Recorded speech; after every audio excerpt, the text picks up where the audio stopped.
Hello, and welcome to UC Honey IC Beehive, Developing Honey Networks. If you're joining us live, our speaker is in the Slido chat discussion answering your questions right now. For audio-video issues, you can click the technical support button below. I'd like to now turn it over to Joseph Muniz for the presentation. Good morning, good afternoon, good evening, wherever you're at in the world. As said, my name is Joseph Muniz, and this is UC Honey IC Beehives, Developing Honey Networks. First off, why care about this? What's the point of spending this short time with me? Well, I'll summarize it like this. Basically, any security expert will tell you that it is a cat and mouse game when it comes to attack and defend. What I mean by that is things are constantly changing. You cannot, as I call, ambulance chase. You can't say, oh my God, I need to defend against this threat today, because things are constantly changing. We've seen this throughout the time of computers, pretty much, where computers came out and the attackers would start to realize these are valuable resources and try to compromise those. As the defenders developed techniques, the attackers would basically switch to different targets. Let's try the internet browser, which is still, by the way, super vulnerable today. A tool I like is the browser injection framework known as BEEF. It finds vulnerable browsers and you can run exploits. But even with browsers, the attackers figured out, oh, there's plugins, and about 2008 or 9, you had the golden era of Flash and Java exploits. And the point is this. Things are constantly changing. So the purpose of today's talk is to think about the attacks of tomorrow and prepare you by basically developing a defense in depth strategy. So the assumption is you have firewalls, you have antivirus, you have the traditional security tools, but what is a true way to do defensive depth and particularly breach detection in order to prevent the attacks of tomorrow? Now, as I said, my name is Joseph Muniz. I work at Cisco, but I also am a security researcher. So I have my blog, thesecurityblogger.com. I have a bunch of publications. I have 2 new books coming out. One is on a new Security Operations Center book for Pearson, and then one is for Cisco Press. If you haven't heard, Cisco has changed their certification program, and I'm doing the training for the VPN, so the SVPN exam. I have that book coming out as well. You can follow me on my Twitter. So this is basically who I am and what I do. Again, I'm here live. If you have questions, you can reach out about today's talk, as well as anything security, attack, defend related, and I'll be happy to talk to you about that. But let's move into the actual conversation at hand, which is what I'm focusing on is breach detection. I say this because I assume that you have a firewall, antivirus, the traditional tools, and that's fine, but we've seen these tools fail time after time again. And I mean, yeah, a firewall, antivirus detection tools can work at times, but all you need is the right social networking or the right malware using like a packing technique or encoding technique that your tools don't detect, and you will have a failure. We've seen it time and again. You need to be thinking beyond just the edge defense. And that's where the focus of today's talk is really going to show value, is not only validating those tools are working or not working, but also giving you a proper way to respond, identify, and then be able to deal with a breach. So I find when I talk to customers that a lot of them are hyper-focused on the wrong things. Again, I keep throwing out terms: network access control, firewall, antivirus, all important tools, but they focus on the attack. And the attack is not the actual threat here. It's not the actual problem. It's the results of the attack. It's what's being delivered. So imagine this exploit happens. What's next? Well, it's typically ransomware or a backdoor, a remote access tool, a rat. It's some bad stuff. And that's where people tend to be blind on. That's where they tend to fail, because it gets challenging to scale breach detection across all parts of the network. I mean, think about the cloud, the internal network, the data center. Right now, we're all at home. We all have our internal home networks. How do you scale breach detection? This phantom network approach I'm going to talk about is a end-to-end host and network approach that can actually scale as well as provide this true breach detection. And that's the value of this talk. Now, it's not about blocking. It's about time reduction. So assume that other tools I mentioned are all about blocking, but when they fail, you need to basically determine that happened and respond. Any industry report, whether it's Verizon security report or whatever it may say, uses the term weeks, months, and even years to determine the time of response, which is just not good enough. My goal and the focus of this is to bring it down to hours. So I'm talking about a dramatic time reduction to improve your response, hence an effective breach detection approach. Now, it can be awfully complicated. What I'm suggesting is keep it simple. So the main focus that I would say is reconnaissance. Because if you think about it, if malware, if a insider threat, if somebody breaks into something, they don't know what they have access to now. And what that means is they need to do reconnaissance. So by focusing on that behavior, that allows a simple way to determine that you have some unusual activity, whether it's a IoT device that's compromised or whatever it may be that has basically breached your network. So I will focus on other detection capabilities, but reconnaissance is definitely a key one and a simple way to determine that you have been breached. Now, if you look at the industry, whether it's any main guideline, NIST, ISO, whatever guidelines out there, and you say, I need breach detection, these are the kind of capabilities that they're going to talk about. Again, it's not going to be a firewall that's controlling ports and protocols. It's not going to be network access control. That's more about allowing things on the network. It has no care about what they do while they're on the network. So if you look at this list, some of these tools can work, but there's challenges. And I would say in my approach, what I'm going to talk about now is about honeypots and NetFlow. I'm going to focus on those two industry capabilities. And the reason why is something like a packet capture or like an IDS, these type of other tools that can work, they're expensive and they're hard to scale because you have to actually be on a tap or span port to collect the actual data. And that's a challenge because in a data center, cloud, and as a large network, how many of these span ports and taps can you deploy? And that becomes a challenge where if you go that approach, you're going to have blind spots. So I'm recommending a NetFlow and honeypot approach, which I'm titling as the honey network approach because it can scale and it can actually be real. It can be affordable. So looking at like a network diagram, this is me kind of throwing together a generic branch network. I'm kind of showing you the focus area, which is the inside network, all the gateway stuff I don't care about, or endpoint.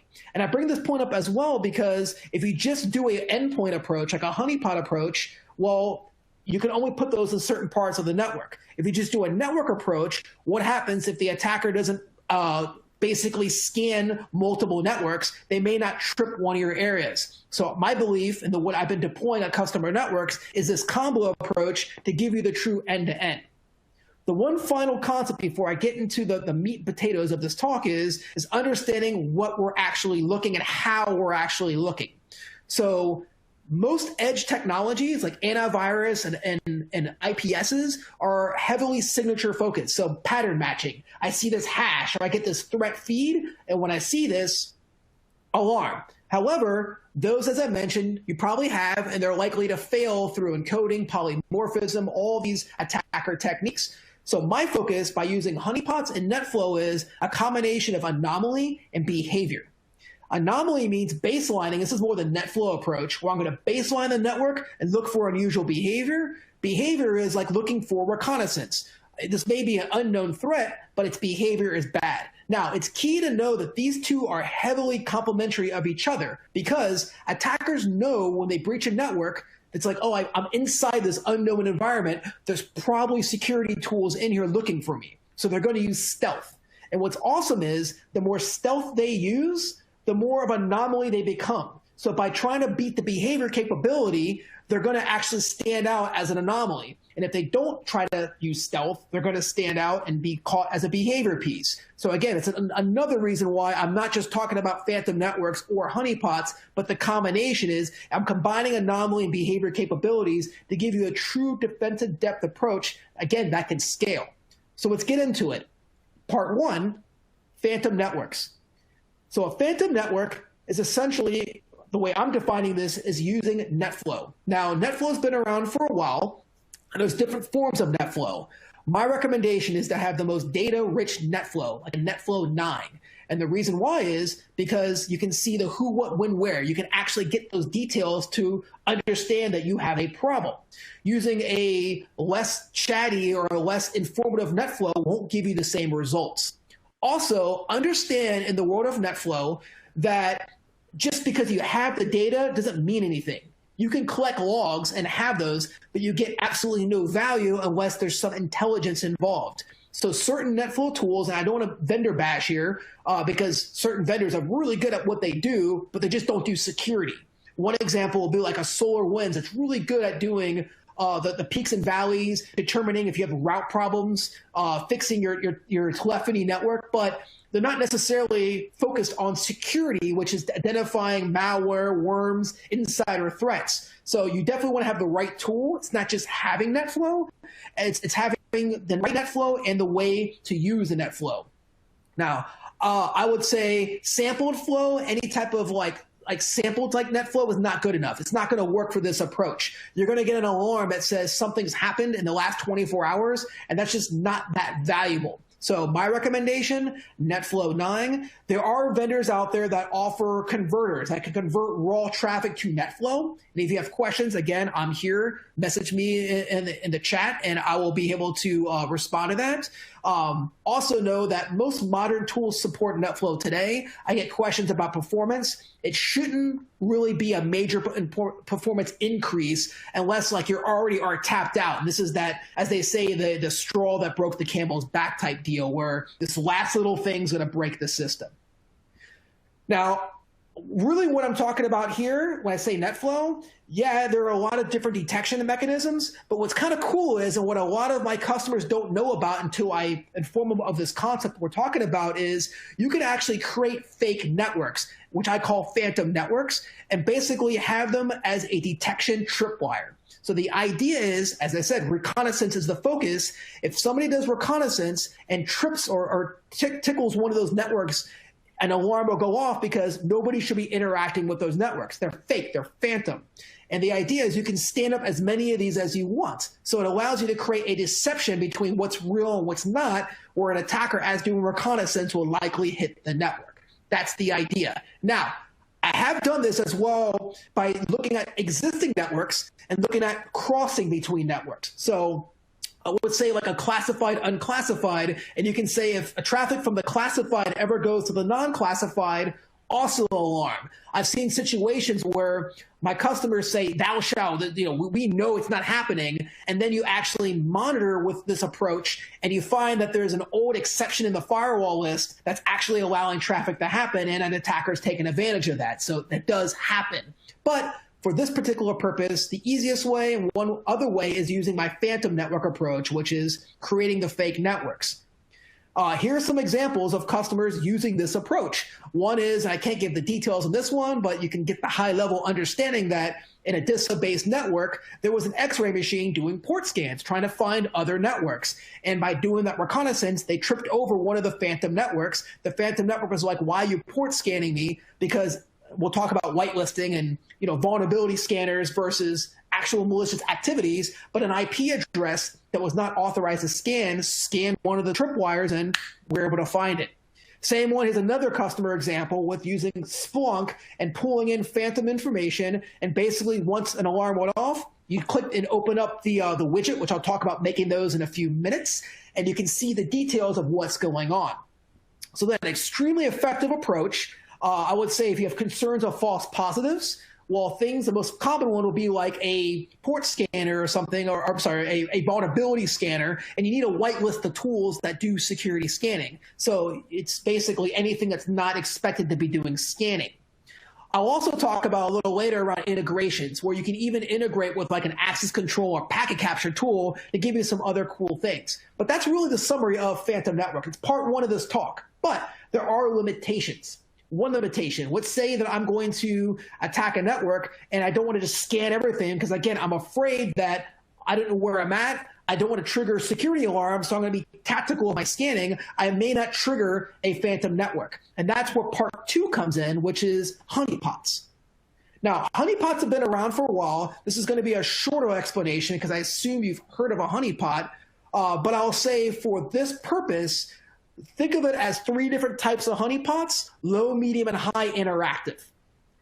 Low interactive means it's just there to pick up on seeing scanning, which is completely cool and simple to deploy. Medium means you can allow the attacker to log in, but then you don't really give a lot of resources. And that's also, I would say, fine. The high one is like the full interactive, almost sandbox where the attacker can interact. To me, you don't, unless you want to learn about the attacker and you have other goals, for the honey network deception approach I'm talking about, keeping it simple is probably the easiest route, which is placing simple honeypots that look for the reconnaissance activity.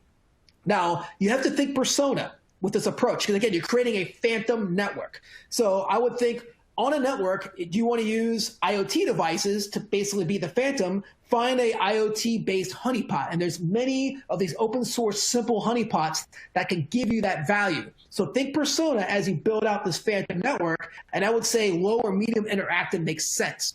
But if you're not, please pay attention. If you're not paying attention right now, huge warning. Do not just go to YouTube and just, some 13-year-old blasting the Matrix with acne problems says, here's how to do this, and follow their directions. What we find is every once in a while, and this is my job now at Cisco, if we're using an incident response team, sometimes it happens because a person has used YouTube and misconfigured a device and allowed the threat on the network. So for example, you put a honeypot, which is a vulnerable system, and then give an outside IP address. Like, that's called in the industry a resume generating event, meaning you're going to get yourself fired if your company is spending hundreds of thousands of dollars to bring an incident response team out to find out you infected yourself. So if you don't know what you're doing, I'll mention some vendors, and you can also, again, message me here live, and I'll give you recommendations of enterprise tools that will reduce the risk, because a lot of the things are built correctly for you. So looking at the honeypot usage, basically, to summarize, I would say high interactive ones are not necessarily needed for this approach, so low or medium interactive ones. I would say also understand if you're going to use a more interactive honeypot, you're going to get a lot more alarms. What you're going to find in part 3, the final part of my short talk here, is that I'm all about simplicity and quick value add. And by adding a lot of additional alarms and information, you may dilute the value add, because you'll basically be causing confusion. Also, one final key piece before we move on is do not forget about your honeypots. We see at times people start a project like this, put on these systems, but don't actually assign management. And then what happens is you have a vulnerable system that nobody's looking at anymore. It's just kind of sitting there on the network. That's also bad as well. So be strategic about the usage of your honeypots. So again, to summarize, it's an insider threat tripwire, but it's not a wire, it's an endpoint tripwire. And by combining this with the phantom network approach that I'm going to talk about now for part 3, you can basically scale this via end-to-end. Now, a couple final tips here is think about tuning, as well as think about the attacker's point of view. Now, as I mentioned, phantom networks is kind of a newer concept, one I'm bringing to you right now, but honeypots is definitely not a newer concept. With that being said, if an attacker is going to do anti-detection capabilities, they're going to basically try to use some of those like monitoring, like beaconing and stealth techniques, but the phantom network approach overcomes that. But when it comes to honeypots, there are detectors that will detect if it's a honeypot. And one example I'm showing here is you can use Kali Linux and download Metasploit and look for, like, this is an example of running the Kippo honeypot detector. Now, even though it's a Kippo detector, it can actually detect other honeypots as well. So my recommendation is when you build your honeypots, try downloading Kali, use the Metasploit that's built in, and try using some of the detectors. Don't make it easy for the attacker. Like, make sure at least your honeypots look like real devices. And this is, again, just some recommendations that you can do as you do your initial setup. That being said, within my last 10 minutes, we get to the final topic here, which is the total deception topic.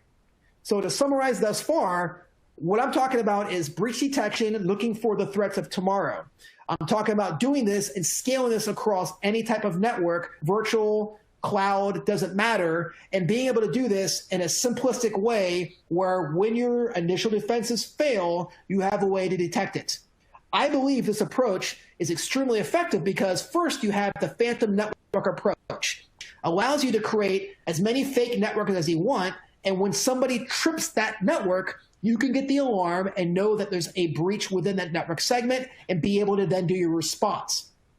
I also believe that there are gaps in this approach. I admit to it, I know, and that's where I'm not just here to talk about phantom networks. But I believe the honeypot approach is a strong method to fill those gaps. So if you're in a data center that doesn't have multiple networks, you can still throw virtual servers, more or less. That could be the persona honeypots in that piece of the network.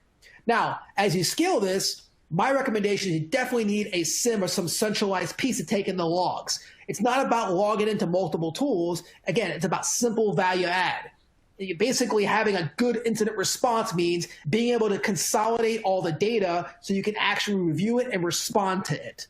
So I would say you would need some kind of centralized SIEM, SOAR, XDR type tool to take in those logs. And then from there, you could determine and or honeypots. So put some honeypots on the phantom network, put some within your real network, and have the phantom network spread throughout. Now you have total deception. It doesn't matter day zero, whatever the attack is. Reconnaissance, as I keep harping on, is an activity that the attackers are going to do, as well as they're going to do other internal monitoring of the network, which these detection points will determine when somebody's inside your network. Now, to make it even juicier, some things I've done for some of my customers is integration with response tools.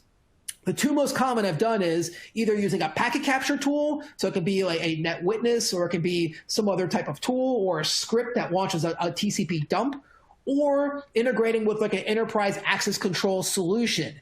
It could be Fortinet, it can be Forescout, it can be Cisco ICE. Doesn't matter. The industry vendors that are enterprise capable tend to have APIs, and they tend to do basically the ability to do quarantining. Now, to be crystal clear, quarantining does not mean kicking something off the network.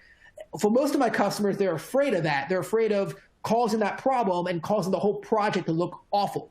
So quarantine can mean reducing network access, putting them on a guest network. So as the incident response is occurring, the threat at least has been isolated away from the sensitive data center and other things. And this is something that's been around for the last 5 years, is integration with NAC solutions with SIEMs to respond to big events. So I'll build literally that type of integration within the SIEM using the APIs that, again, have been around for a while. If you're unfamiliar, message me. I'm happy to give you some white papers and talk about these integrations. This is what I do. This is, as you can see, I like what I do.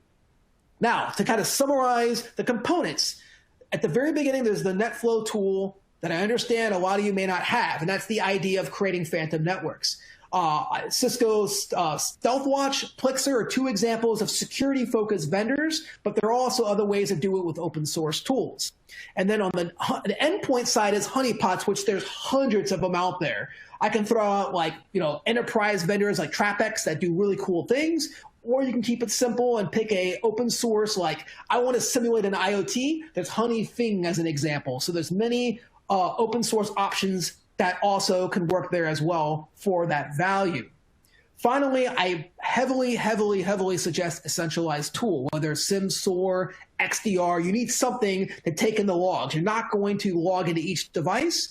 And then as you develop value, then think about responses, which maybe you integrate with a packet capture tool and or a network access control solution to automate the response, to really give you a cool end-to-end incident response, as well as this, a breach detection offering here. So here's just some final tips on how to make this all work. First off, when you use honeypots, you need to collect the data. You don't want to be monitoring the honeypot directly. So like if I'm using Splunk or QRadar, we use Splunk as this example, you need to have some kind of exporter. So it could be Splunk Stream, Splunk Universal Forwarder. Splunk's been around for a while. They have many exporters. You need that inside the honeypot to get the alarms. Then you want to filter out all the crap because, again, I'm all about simplicity and quick to value add. So all inbound activity doesn't matter because it's a fake system. There's no value coming from the honeypot. It's a fake system just looking for the insider threat.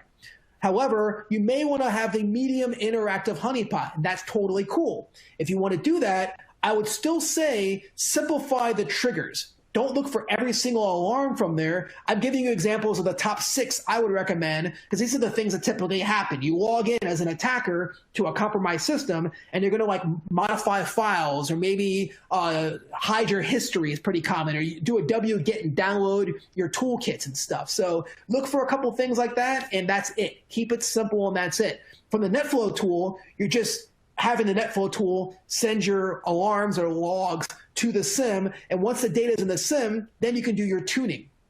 Now, for me and my customers, again, I'm all about simplicity. I would say just build a couple simple widgets. And the way you do this is you take in all the logs from your honeypots and from your NetFlow tool, and you simplify it down to, wait for it, reconnaissance. Because again, reconnaissance is likely the activity you're going to see from a breach. There are other things you can do as well. If you want to see value, you can see who's the attacker and create a widget for the IP addresses. You can maybe do a country thing if you're interested, even though I believe personally it doesn't matter about the other countries where they're coming from unless you're doing like geofencing. But other than that kind of stuff, it's not about stopping the attacker. It's about this is breach, this is your network. But you can collect other interesting facts is my point as well. So the goal should be to translate this to widgets. When I do this for customers, it's typically combining the honeypot and Phantom Network or a NetFlow tool into one widget. And when you see reconnaissance, so focusing down to the reconnaissance, set up an alarm, and then maybe have another widget that gives you the IP addresses associated. So if it happens to be a new scanner or something, and you see that, you can open a ticket. Somebody says, "Oh, that's our vulnerability scanner." It's simple to understand, respond, and know that that's a false positive. Finally, you may want to get some stats. Leadership loves stats, so you can also collect some diagrams on it as well. But I'm harping to keep it simple versus just dumping all the NetFlow logs or dumping all the event logs from your honeypots. That's not necessarily going to give you value add. Now, typically I do demos a lot more, but I only have 30 minutes. So to kind of wrap this up, but like I said, I'm a text message, a message away. So we can always take it offline after this talk. I'm here live. Feel free to talk to me.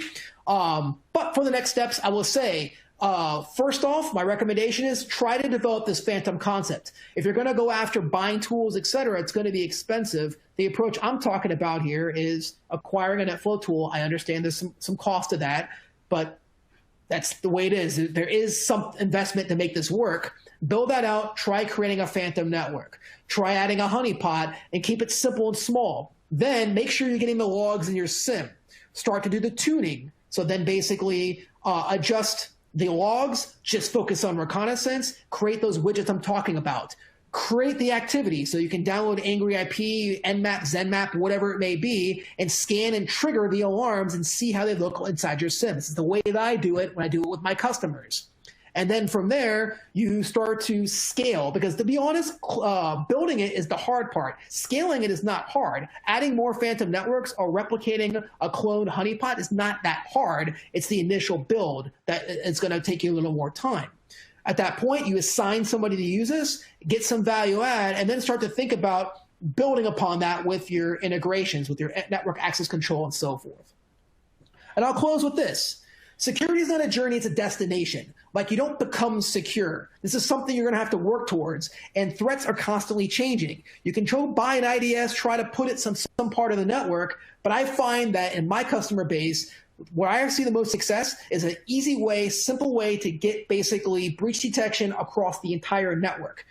I feel like the Phantom network stealth type approach, where the attacker can't tell what's real or not, is extremely effective, and it doesn't matter the attack. So it's preparing you for the attacks today and tomorrow, but there are gaps, so that's where the honeypot comes in as well, where you can deploy the honeypots as well. And with the combined solution put into a dashboard, you now have a continuously placed a monitor for breach detection.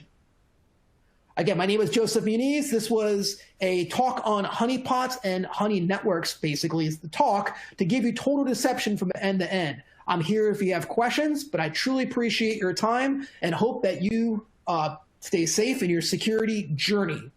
Thank you for your time.